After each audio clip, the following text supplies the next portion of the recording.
Welcome back for another Nutrition Bites segment.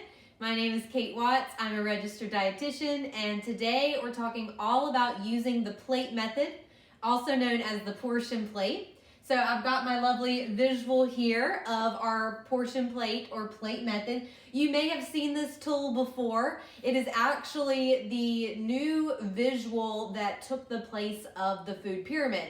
So when I was in school, I learned about food groups through the food pyramid, which to eat more of, which to eat less of. And now we have this plate method that is, to me, a lot more user-friendly because it's actually what you see when you sit down to a meal. So I'm going to go through the plate method and each of our food groups here and tips for each section of the plate. First thing we want to start with, though, is the size of the plate. So this is going to be really more like the size of a salad plate, about 9 or 10 inches, instead of a dinner plate, which would be more like 16 inches. And so just by using a smaller plate, you're going to have more moderate portions, more appropriate portions for what our body actually needs. And research has actually shown that using smaller plates, bowls, cups, utensils helps reduce our calorie intake through portion control. So on our moderately sized plate, we are going to first cut the plate in half and then cut the plate in half again. So we've got 4 sections. We've got different quarters of the plate. I'm going to start with fruits and vegetables over here. The challenge of the plate method is to really fill up your plate with lots of fruits and vegetables. Think color, variety, really trying to eat the rainbow, get that colorful interest on our plate. And the reason we really want to increase the portions of our fruits and vegetables is so that we can get the most nutrition for the fewest calories. So these foods are low in calories, but they're really high in nutrition. So we call them nutrient-dense foods.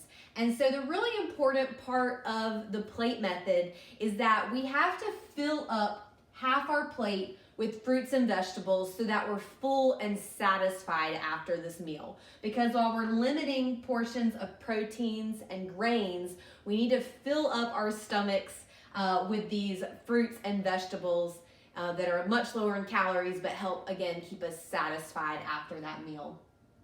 So moving on from our fruits and vegetables is our grains. And so this portion of the plate will sometimes be called starches, or part of our carbohydrate family.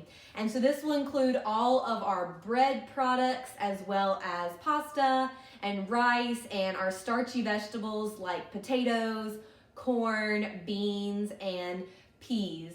So the main goal of the grains quarter of our plate is to choose whole grains that are high in fiber, at least half of the time throughout the day. So your whole grains provide that extra benefit of nutrients that are still intact. They haven't been stripped from the food during the processing of that food like we see in our refined versions of our grains. So whole grains are gonna not only have more fiber, but also more B vitamins and minerals and things like that.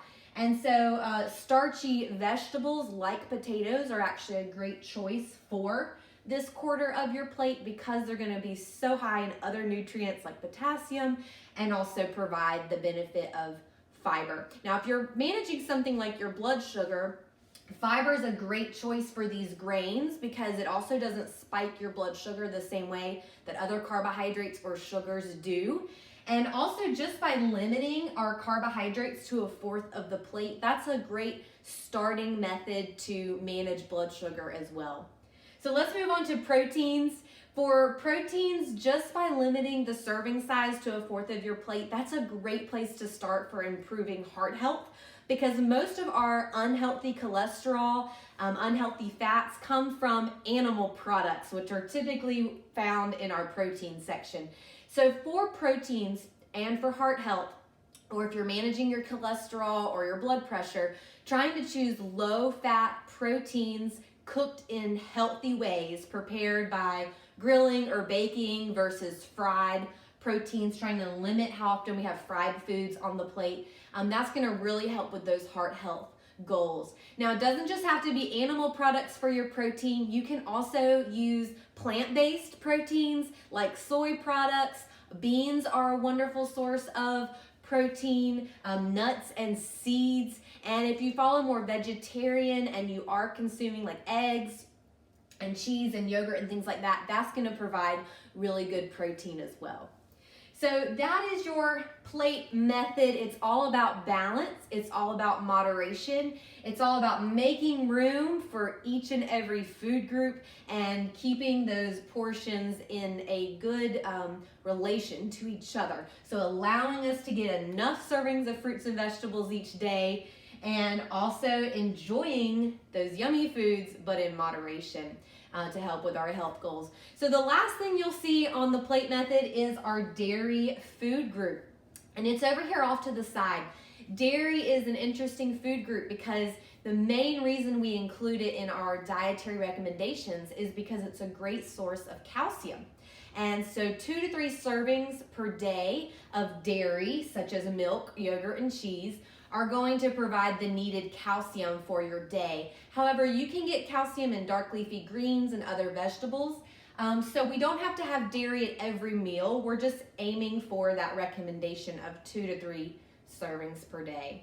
So that is the plate method. I hope that you give it a try. It's a wonderful tool because it can be used absolutely anywhere, whether you're preparing meals at home and using it as a template to plan out your meals, or if you're at a restaurant and you can look for these different items on the menu to build a balanced meal, or if you're at a family member's house or at a gathering and there's a big spread of food and you're going through the line filling up your plate, you can keep this visual in your head as you're serving your plate, and it's just a really easy tool to use anywhere you go. So I hope you give it a try.